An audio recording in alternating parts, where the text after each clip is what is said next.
This is Province Sports columnist Ed Willis. We're starting a new feature on the website where we have in-depth conversations with newsmakers concerning stories around the sports world. And my guest today is Doug Roxburgh, one of the greatest amateur golfers this country has ever produced, and a man who is the high performance director at Golf Canada. And he's really had a front row seat for the development of this new generation of Canadian golf talent that everybody in the country is excited about. So, Doug, my first question, why now? After all these years of waiting, what's special about this group? Well, I mean, when I was high performance director, I was preaching patience all the way along, and the development period for our young professionals is a lot longer than most people think. You can't really just step out of college and onto the tour. So, these young men have been developing up through NCAA golf, Canadian Tour, PGA Tour of Canada. They've gone through the development period. They've done it all together. There's a great group of them out there. There's more that are on the way. So I just think it's the development period and the level of coaching that they've got. All kinds of things have just come together at once, and it's just great to see. Is this just a special generation when you're talking about talents like Adam Hadwin and Nick Taylor? They don't come along every day. Mind you, there have been other Canadians who looked like they were close who couldn't make the next step. So what's maybe distinguished this group? Well, they probably are a very unique group. They have come through this, as I say, this development period. They've come up together. They've received, I would think, better coaching, access to the science side of golf. The competitive opportunities are much greater now. All this group have surrounded themselves with great support staff. They've had great family support growing up. So a lot of similarities with this group, and I think they're just feeding off one another as well, and they did that all the way through junior and amateur golf and the early pro career.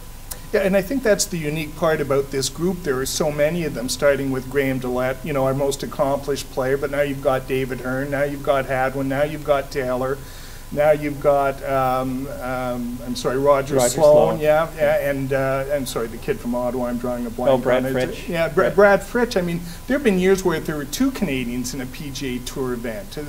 That was a lot. So it's that broad base, I think, that really distinguishes this group. We've always had kind of Mike Weir was the flag carrier, but beyond that, there wasn't a whole lot.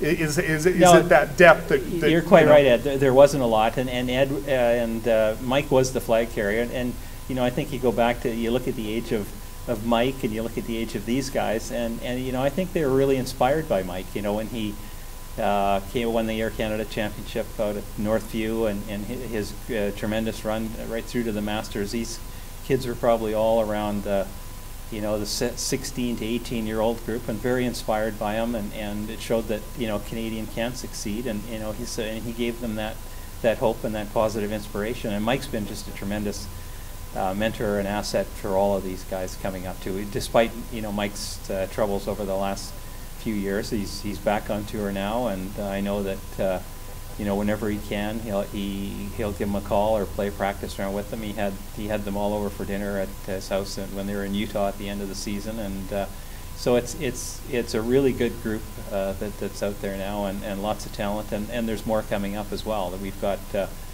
got another 5 or 6 guys, and we've got some really good girls coming up too that are on the way as well. Yeah, I mean, does it almost overstate to the point, they talked about the Gretzky effect on hockey in Los Angeles, and now California is starting to produce elite-level hockey players, mostly because, Wayne went there at a time. And I think people saw, they saw Mike at the ACC, they saw him winning the Masters, and they saw a Canadian having success. And I think that modeling is just so important.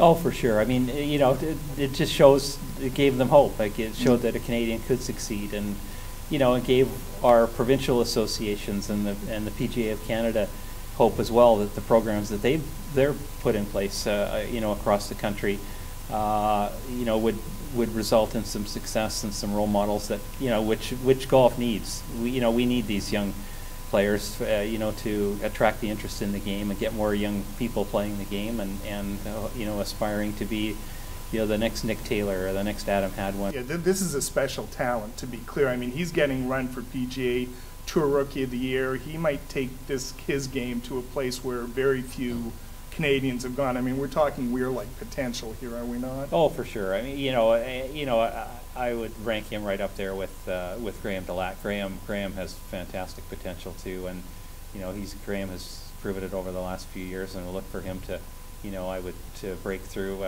It'll be interesting to see, between David Hearn and Graham and Adam and some of the others who will win first out there. But I'm sure we'll see one pretty soon. Now, Nick Taylor's story, the same but different.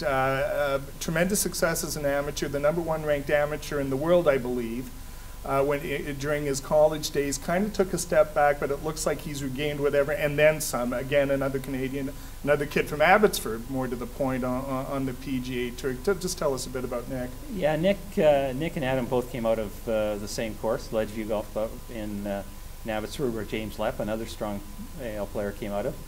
And Nick, you're right. He won the McCormick Medal for #1 amateur in the world. I think he was in his junior year at University of Washington. Has a very good program and very good to, our Canadian golfers. We've had some others out there. We've got some that are still there at University of Washington. And Nick just didn't really have the technical game that Adam did. He was tremendous short game player, wedge player. Didn't have the length that possibly he needed, and it just took him a little longer to perhaps get used to life as a pro. And perhaps he maybe was trying some things that kind of got away from what made him successful. Relying on his short game and just putting the ball in the fairway and his putting. And he's obviously back to that now. He finished off the year in the web.com strongly, and got his card, and has made a couple of cuts already. So it's important to make those cuts early on in this season to when they go through the reshuffle and the reordering of the priority list, and you need to have made some cuts on there, and Nick's already done that. To say nothing of confidence and all those intangibles that are such a big part. I know Roger Sloan, a little different cat, but again, a guy from Merritt who's got his PGA Tour card. Can you tell us a little bit about Roger? Yeah, Roger. Again, these guys all grew up together and played the junior golf together, and it's a 9-hole course in Merritt. Great family. His father Curtis, mother Kathy, and sister used to caddy for him. I played with him and against him, in BC championships and national championships, and it was always fun. He just loved to play the game. And tell me, did you see this coming with this group? I'm sure you saw. Yeah, they had talent. Yeah, they had ability. But did you project it to the level they've gotten to? You never know. But certainly, being involved with them, these players and others that are coming up, from their junior days through their amateur, college golf, early pro. I mean, we could see the progression. We had done some analysis of what the top players in the world, where they entered in the world rankings, how they progressed after year 2 and year 3 and year 4 and year 5. And these guys they're all tracking the way they should be. Graham was obviously leading the way with, I think he got to 34th or 35th in the world rankings last year. So, I mean, you can see the progressions, and so yes, we were expecting that we would see more of Canadians out on the tour. There's, as I say, there's some more in the pipeline, and some really good ones, and hopefully we'll, instead of picking up the paper on Monday morning to look at the winnings on the PGA Tour and looking at 6 names, we'll see 10 names, and it wouldn't surprise me to see that. That said, there's still an X factor involved, and you were telling me a great story about Graham DeLaet down to his last couple of $1,000s and trying to get in. Can you just pick that story up? Because I think it says so much about what these guys face. Yeah, I mean, the challenges are, when they're top level amateur golf, like the Nick Taylor was fortunate. I think he got a nice contract with TaylorMade to get started. Matt Hill, another one of our good young players, got one with Nike. But most of them have to rely on, some sponsorships and family, and if the sponsor money quickly runs out. I mean, if they're struggling for a year or a year and a half, then some of the sponsors start to go. And Graham was down to in his second year of pro golf, was down to his last couple $1,000s and the Canadian Tour, and crossing the country, and they were in Toronto, and he was talking with our national coach who knew him quite well, and Henry was our coach, and he said, "Come on, Graham, you got to get to Montreal," and So he went to Montreal, and he turned things around right there. He won that event. It was a big purse, first prize, I think $35,000. Finished second the next week on the Canadian Tour for another $20,000.